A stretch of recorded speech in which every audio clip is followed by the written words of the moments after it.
നമസ്തേ. സോഷ്യോറോസ്കോപ്പിൻ്റെ പുതിയൊരു അധ്യായത്തിലേക്ക് ഏവർക്കും സ്വാഗതം.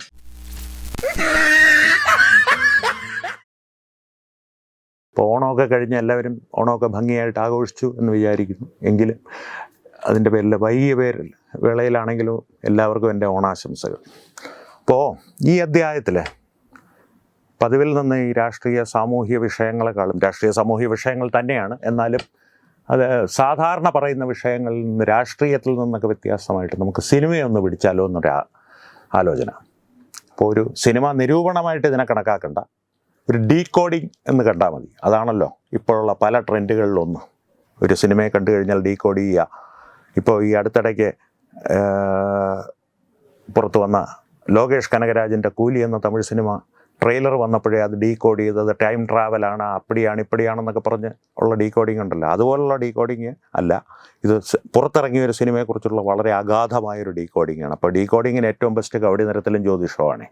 അപ്പോൾ അതുകൊണ്ട് അത് വെച്ചിട്ട്, കവടി നിരത്തിലും ജ്യോതിഷവും വെച്ചിട്ട് ഡീകോഡ് ചെയ്തുള്ള ഇതിലെന്താണ് ഇവർ ശരിക്കും ഉദ്ദേശിച്ചത് എന്നുള്ളത്. അപ്പോൾ ഏതാണ് സിനിമ എന്ന് ചോദിച്ചു കഴിഞ്ഞാൽ, ഇപ്പോൾ സമീപത്ത് പുറത്തിറങ്ങി വളരെ ജനപ്രീതി നേടി തിയേറ്ററുകളിൽ ഓടിക്കൊണ്ടിരിക്കുന്ന ലോക ചാപ്റ്റർ 1 ചന്ദ്ര, നമ്മുടെ ദുൽഖർ സൽമാൻ നിർമ്മിച്ച് ശ്രീ ഡൊമിനിക് അരുൺ സംവിധാനം ചെയ്ത ആ സിനിമ കണ്ടപ്പോൾ എനിക്ക് ഒരുപാട് സംശയങ്ങൾ തോന്നി. കാരണം എന്ന് വെച്ച് കഴിഞ്ഞാൽ നമ്മുടെ ശ്രീ ദുൽഖർ സൽമാനും ഡൊമിനിക് അരുണും ഒരു പ്രത്യേക സമൂഹത്തിൽ നടക്കുന്ന അനീതികളും അനാചാരങ്ങളും ഒക്കെ കണ്ട് ആകെ അസ്വസ്ഥരായിട്ട് അതിനെക്കുറിച്ച് നമുക്ക് പച്ചയ്ക്ക് തുറന്ന് പറഞ്ഞേ പറ്റുള്ളൂ എന്നങ്ങ് തീരുമാനിക്കും. പക്ഷേ ഈ പ്രത്യേക സമൂഹത്തിനെക്കുറിച്ച് പറഞ്ഞു കഴിഞ്ഞാൽ അളിയ കയ്യും കാലും ഒന്നും ഇല്ലാതെ നമ്മളെ കാണാൻ മഹാവൃത്തികേടായിരിക്കും എന്ന് തീരുമാനിക്കുക. അതുകൊണ്ട് ഈ അനാചാരങ്ങളും ദുരാചാരങ്ങളും ഒക്കെ വേറൊരു ഫാൻറ്റസി സമൂഹത്തിൻ്റെ പേരിൽ ആരോപിച്ച് നമ്മുടെ മുമ്പിലേക്ക് അവതരിപ്പിക്കുകയും ചെയ്തതാണോ എന്നുള്ള ഒരു സംശയത്തിൻ്റെ പേരിലാണ് ഈ ഡീകോഡിങ് തുടങ്ങിയത്. ഡീകോഡിങ് തുടങ്ങി കവടി നിരത്തി ജ്യോതിഷമൊക്കെ വെച്ച് ഗണിച്ച് നോക്കിയപ്പോൾ സംഗതി സത്യമാണ്. കാരണം എന്ന് വെച്ച് കഴിഞ്ഞാൽ ലോക സിനിമ നോക്കുമ്പോൾ അതിൻ്റെ അകത്ത് ഇതിലൊരു പ്രത്യേക കഥാപാത്രത്തിനെ എടുക്കണ്ട, അതിലെ സിനിമയിലെ മൊത്തത്തിലുള്ള ഒരു സന്ദേശമാണ് നമ്മൾ ഡീകോഡ് ചെയ്യുന്നത്. ഇപ്പോൾ നോക്കുമ്പോൾ എന്താ, സ്ത്രീകൾ ആരാധനാലയങ്ങൾക്ക് കയറുന്നത് ഇഷ്ടമല്ലാത്ത കഥാപാത്രങ്ങൾ, സ്ത്രീകൾ അധികാര സ്ഥാനത്തിലെത്തുന്നതും സ്ത്രീകൾക്ക് പൊതുവെ പുറത്തിറങ്ങി നടക്കുന്നതും തന്നെ ഇഷ്ടമല്ലാത്ത സാൻഡി അവതരിപ്പിക്കുന്ന വില്ലൻ കഥാപാത്രമായിട്ടുള്ള പോലീസ് ഓഫീസർ, വിഗ്രഹങ്ങളെ കണ്ടാൽ രൂക്ഷമായിട്ട് നമ്മുടെ തിരുവനന്തപുരം ഭാഷയിൽ പറഞ്ഞ ചെറയുന്ന കഥാപാത്രങ്ങൾ, ഇതൊക്കെ വരുമ്പോഴത്തേക്ക് ചില പ്രത്യേക സമൂഹത്തിന് നമുക്ക് ഓർമ്മ വരും. ചില പ്രത്യേക സമൂഹത്തിന് ഇത് നമ്മളെ ഉദ്ദേശിച്ചാണ്, നമ്മളെ തന്നെ ഉദ്ദേശിച്ചാണ്, നമ്മളെ മാത്രം ഉദ്ദേശിച്ചാണ് എന്ന് തോന്നിക്കഴിഞ്ഞാലും കുറ്റം പറയാൻ നോക്കില്ല, അത് അവന്മാരുടെ കയ്യിലിരിപ്പിൻ്റെ കുഴപ്പമാണ്. അപ്പോൾ അങ്ങനെ വരുമ്പോൾ എൻ്റെ അകത്ത് എന്താ എനിക്ക് തോന്നിയെന്ന് പറഞ്ഞു കഴിഞ്ഞാൽ, ഇങ്ങനെ ഈ ദുൽഖർ സൽമാനും ഡൊമിനിക് അരുണും കൂടി ഇവരെ പറയാൻ പറ്റില്ല, അതുകൊണ്ട് വേറൊരു ഫാൻറ്റസി സമൂഹത്തിൻ്റെ പേരിൽ നമുക്കിത് ആരോപിച്ച് ഇതിറക്കിയിട്ട് നമ്മുടെ മനസ്സിലുള്ള ആ ഒരു വിഷമം നമുക്ക് തീർക്കാമെന്ന് ഉള്ളൊരു ഇതിൽ പുറത്തെടുത്തൊരു സിനിമയാണോ ലോക എന്നെനിക്ക് നല്ല ബലമായ സംശയമുണ്ട്. അപ്പോൾ അതിൻ്റെ അകത്തുള്ളൊരു പ്രധാന പ്രശ്നം ഞാൻ നോക്കിയിട്ട്, സിനിമയ്ക്കകത്തുള്ളൊരു പ്രധാന പ്രശ്നമൊന്നുമല്ല, വിഷയത്തിൻ്റെ ഒരു സങ്കീർണത എന്ന് പറയുന്നത്, ഇത് ഒരാളിൽ മാത്രമായിട്ട് അവതരിപ്പിച്ച് കഴിഞ്ഞാൽ കൃത്യമായിട്ട് മനസ്സിലാവും ഇത് നമ്മളെ തന്നെയാണ് ഉദ്ദേശിച്ചതെന്ന് പറഞ്ഞ് തെളിയിക്കാനോ അല്ലെങ്കിൽ ഒരു വാദിക്കാനോ ഒക്കെ. അപ്പോൾ പലരുടെ പേരിലായിട്ട് ഈ പല അനാചാരങ്ങളും കൊടുത്തിരിക്കുകയാണ്. ഇപ്പോൾ ഉദാഹരണത്തിന് ഇപ്പോൾ അതിൻ്റെ അകത്ത് മൂത്തോൻ എന്നൊരു കഥാപാത്രത്തിനെ കുറിച്ച് പറയുന്നുണ്ട്. അപ്പോൾ ഈ മൂത്തോൻ എന്ന് പറയുന്നത് ചന്ദ്ര അവതരിപ്പിക്കുന്ന കഥാപാത്രത്തിൻ്റെ മകളായിട്ടാണ് കാണുന്നത്. അപ്പോൾ ഈ മകൾ, മരുമകൾ, മൂത്തോൻ, മുത്ത്, ഇതൊക്കെ വെച്ചിട്ട് ചന്ദ്രയ്ക്കാണെങ്കിൽ മൊത്തത്തിൽ മൂത്തോൻ ഇങ്ങനെ പറഞ്ഞു എന്നൊക്കെ പറയുമ്പോഴത്തേക്ക് ചന്ദ്രയുടെ മുഖത്തിലുള്ള ഒരു ഭാവം എന്ന് പറഞ്ഞു കഴിഞ്ഞാൽ അത്ര ഇഷ്ടപ്പെടാത്ത, അല്ലെങ്കിൽ ഒരു അസ്വസ്ഥയായിട്ടുള്ള ഭാവമാണ്. മൊത്തത്തിൽ മൂത്തോൻ ചന്ദ്രയെ മൊത്തത്തിൽ നിയന്ത്രിക്കുന്നൊരു മുത്താണ്. ഇത് ഒരു ഇടയ്ക്കുള്ളൊരു അപാരമായ ഡീകോഡിങ്ങാണ്. പിന്നെ പ്രധാനമായിട്ട് അതിനകത്ത് പറയേണ്ട ഒരു കാര്യം എന്ന് പറഞ്ഞു കഴിഞ്ഞാൽ, ഈ വിഗ്രഹങ്ങൾ എവിടെ കണ്ടാലും, ഒരു ഗണപതി വിഗ്രഹത്തിനെയൊക്കെ കാണുമ്പോഴത്തേക്ക് ഇങ്ങനെ രൂക്ഷമായിട്ട് എന്നും പറഞ്ഞ് വിഗ്രഹാരാധനയോ അടിച്ചു തകർക്കേണ്ടതാണ് എന്നുള്ള രീതിയിൽ ചന്ദ്ര നമ്മുടെ തിരുവനന്തപുരം ഭാഷയിൽ പറയുന്ന പോലെ ചെറയുന്നുണ്ട് അതിൻ്റെ അകത്ത്. അതൊന്ന്. പിന്നെ നേരത്തെ പറഞ്ഞ പോലെ കള്ളിയങ്കാട്ട് ചന്ദ്രയുടെ കഥ തുടങ്ങുന്നത് തന്നെ ആരാധനാലയങ്ങളിൽ പെൺകുട്ടികളെ കയറാൻ സമ്മതിക്കാത്തതിൻ്റെ പ്രശ്നമാണ്. വില്ലൻ്റെ കാര്യം പറഞ്ഞു കഴിഞ്ഞാൽ, വില്ലനായിട്ടുള്ള സാൻഡിക്കാണെങ്കിൽ അധികാരസ്ഥാനത്ത്, അദ്ദേഹത്തിൻ്റെ മുകളിൽ അധികാരസ്ഥാനത്തൊരു സ്ത്രീ ഇരിക്കുന്നത് ഒട്ടും ഇഷ്ടമല്ല. ആ സ്ത്രീയെ പുള്ളി രക്തം കുടിച്ചാണ് കൊല്ലുന്നത്. പിന്നെ ചന്ദ്രയെ പോലുള്ള ഏത് പെൺകുട്ടി രാത്രി പുറത്തിറങ്ങി നടന്നാലും ഇങ്ങനെയൊന്നും പുറത്തിറങ്ങി നടക്കാൻ പാടില്ല, വീട്ടിൽ അടങ്ങിയിരിക്കണം. അതായത് പൊതുവെ എന്താ പറയുക, ചാക്കിൻ്റെ അകത്ത് കയറിയിരിക്കണം സ്ത്രീകൾ എന്നുള്ളൊരു മനോഭാവമാണ് സാൻഡിക്ക്. സാൻഡിയുടെ പേര് ഗൗഡ എന്നായിരിക്കും, പക്ഷേ ഈ പറയുന്ന ഞാൻ നേരത്തെ പറഞ്ഞല്ലോ, ഒരു ഫാൻറ്റസി സമൂഹത്തിൻ്റെ പേരിൽ യഥാർത്ഥ സമൂഹത്തിൽ നിലനിൽക്കുന്ന ചില അനാചാരങ്ങൾ വെളിപ്പെടുത്താനാണ് ദുൽഖറും ഡൊമിനിക് അരുണും ശ്രമിച്ചിരിക്കുന്നതെന്നുള്ളതാണ് എൻ്റെ ഒരു ഡീകോഡിങ്ങിൻ്റെ പ്രധാന കാമ്പ്.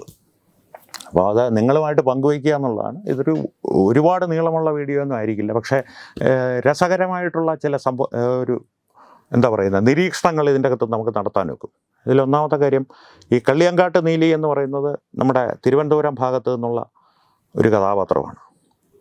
കൊട്ടാരത്തിൽ ശങ്കുണ്ണി എഴുതിയ ഐതിഹ്യമാലയിൽ ഉൾപ്പെടെ വളരെ ഫേമസ് ആയിട്ടുള്ള, വളരെ പ്രശസ്തയായിട്ടുള്ള ഒരു യക്ഷിയാണ് കള്ളിയങ്കാട്ട് നീലി. അപ്പോൾ ഈ കള്ളിയങ്കാട്ട് നീലിയെ തന്നെ പുള്ളി പിടിച്ചത് എന്തിനാണെന്ന് വെച്ച് കഴിഞ്ഞാൽ, നേരത്തെ പറഞ്ഞതുപോലെ ഒരു പ്രത്യേക സമൂഹത്തിനെ പറയുമ്പോഴത്തേക്ക് ഈ തെക്കോട്ട് ഇത് പിടിച്ചു കഴിഞ്ഞാൽ വടക്ക് ഇതധികം ഇഫക്റ്റ് ചെയ്യില്ല. അതായത് എന്താ പറയുക, ബോളി ആണ് എന്ന് പറഞ്ഞ് ബിരിയാണിയെ കുറ്റം പറയാം എന്നുള്ളൊരവസ്ഥയിലാണ് കള്ളിയങ്കാട്ട് നീലിയെ പിടിച്ചതെന്നുള്ളതാണ്. ഞാൻ നേരത്തെ പറഞ്ഞല്ലോ, അതുകൊണ്ടാണ് എനിക്ക് നേരത്തെ തെറ്റിപ്പോയത്.